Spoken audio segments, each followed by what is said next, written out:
В рамках Абхазии мы с 2022 года очень активно работаем в направлении защиты несовершеннолетних от киберугроз, так как и к нам, к сожалению, зашли такие опасные онлайн-игры, как Синий кит и прочие, но с годами они меняются, и методы борьбы с ними тоже меняются.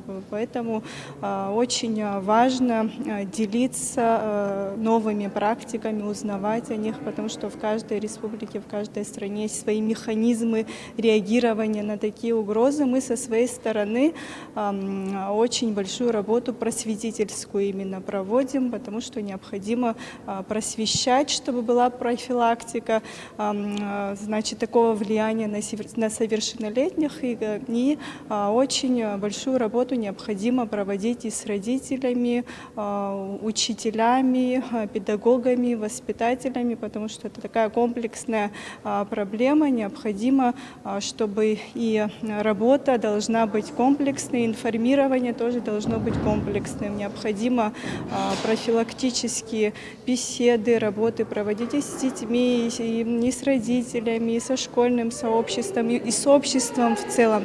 Такого рода работа уже проводится. На встрече с прямой коллегой в России, с Марией Алексеевной Львовой-Беловой, мы также говорили о возможности перенятия опыта такого с нами, поделились новейшими методиками, программами, практиками. Мы будем изучать и адаптировать уже в наши реалии, в наши условия.